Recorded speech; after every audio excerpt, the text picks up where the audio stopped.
बेकायदेशीर पार्किंगवर करोडो रुपयाचा निधीचा अपव्यय करणाऱ्या जबाबदार अधिकाऱ्यांवर आता तरी सिडकोचे महाव्यवस्थापकीय संचालक कारवाई करणार का?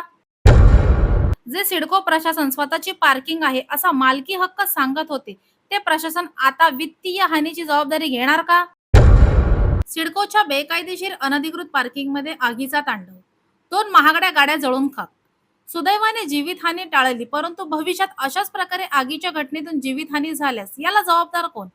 सजग नागरिक मंचाच्या वतीने वारंवार बेकायदेशीर अनधिकृत पार्किंगचा मुद्दा सिडको प्रशासनाकडे, महानगरपालिका प्रशासन आणि वाहतूक विभाग यांच्याकडे उपस्थित केला होता. सिडकोच्या असंवेदनशील प्रशासनाकडे सजग नागरिक मंचाने अनधिकृत पार्किंगला टाळे लावण्याचा वारंवार इशारा देऊन देखील दुर्लक्ष केल्याने सदरील प्रसंग ओढावला आहे. सजग नागरिक मंचाने सिडको प्रशासन, महानगरपालिका प्रशासन व वाहतूक विभाग यांच्याकडे सिडकोच्या बेकायदेशीर अनधिकृत पार्किंगची तक्रार वारंवार करून देखील कोणत्याही दक्ष अधिकाऱ्याने दखल घेतली नसल्यामुळे ही आजची घटना घडली आहे, असे सजग नागरिक मंचाने प्रसार माध्यमांशी बोलताना सांगितले.